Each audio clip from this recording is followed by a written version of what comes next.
Joe Knock, the producer of the movie Unplanned, which is coming out March 29th. We're here at the March for Life in D.C. with hundreds of thousands of other people who know the importance of life. So our movie just talks about it. It's going to just move a lot of people. So please come out, watch the movie March 29th. Thanks. Men, let's face it, you have a lot on your plate, so make it easier on yourself. Make sure to check out our friends over at Dapper Guru. Dapper Guru is trying to simplify the shaving process. Their natural, long-lasting handcrafted soaps and distinct scents give you a clean shave without all the junk chemicals and jargon, so you can get back to living. Make sure you find your way to a better shave in the link below. Everybody, hello. I got a short one for you today, and this one is just oh so juicy.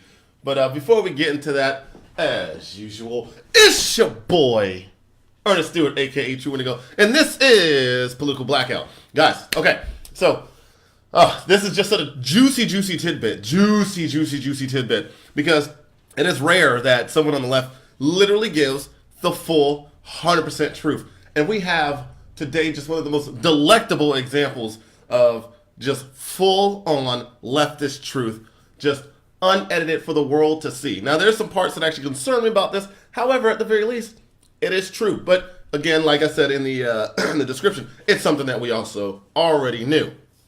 So, like I said, it's going to be a short video, but I just wanted to bring you guys this little morsel, as it were. So what we have here is The View and Joy Behar. And what they're doing is they're going over that Convington situation during the March of Life event.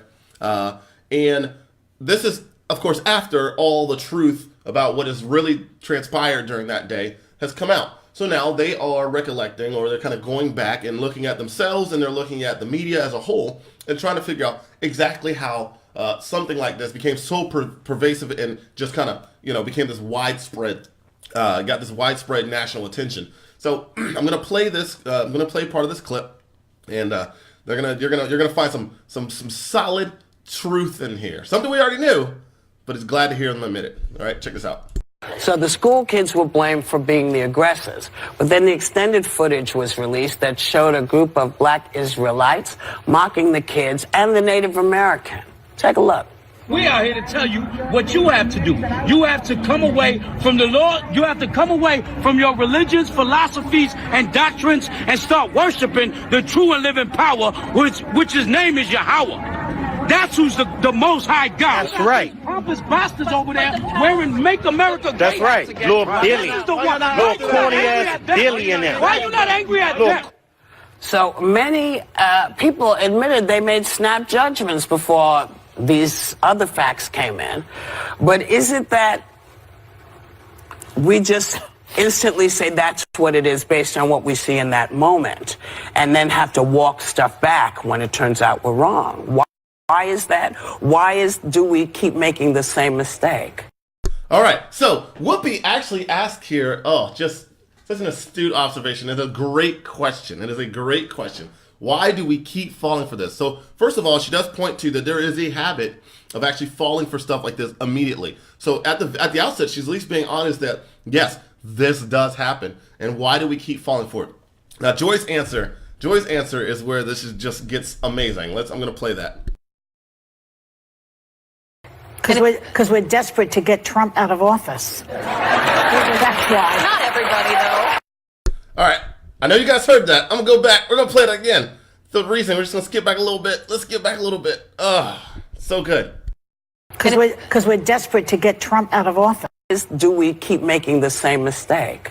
Because we're desperate to get Trump out of office. That's why. Not everybody, though. But what does that... Okay, so outside the fact that she's being completely 100% honest, it's something that we've always known involving leftist media, okay? We're not really surprised at this. We shouldn't be. Now, what actually struck me is just that she's being honest with this smug look on her face. She's happy to say this. She's outright happy to say this. And not only is she happy, what concerns me more is the number of people applauding in the background. So they heard her say this, that just outright the reason why they jumped on these kids and made it hell for a bunch of these teenage kids is because of Trump. There's some Trump derangement syndrome if I ever see it. And she's just admitting to it. And then the worst part is everyone claps like a bunch of trained dumbass seals. But I'm gonna continue this clip.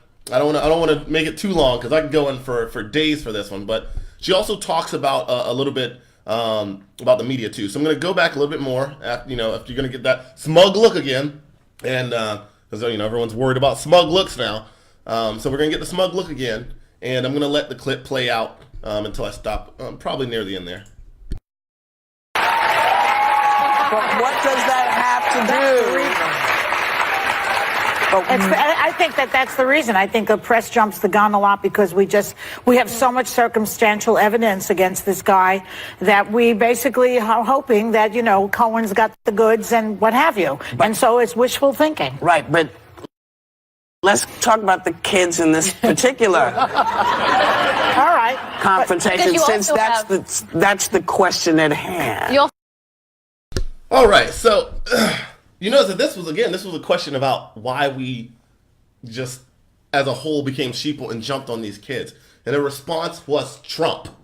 That's why. Because these kids were wearing hats, they had to be singled out. These kids are getting death threats. Why? Because she said this is literally what the media does. She said it is what we do, and it is what the media does, because it is wishful thinking. So anytime someone ever tells you that media out of the left is not running with some narrative, or media out of the left is not hoping or wishing that certain things happen a certain way as to affect you or pull an emotional response that's going to force you or people at large to act a certain way, you could show them this. She's not just saying me, she's saying we, and also the media. So when you do say that when people like on the right say that the media is the opposition party, she's literally calling herself the opposition right there. It doesn't get any more clear than that. And I don't know what better proof we could possibly use. But here's the most recent example of these kids and everyone jumping on them. For what reason? Because they don't like the president. It's that simple.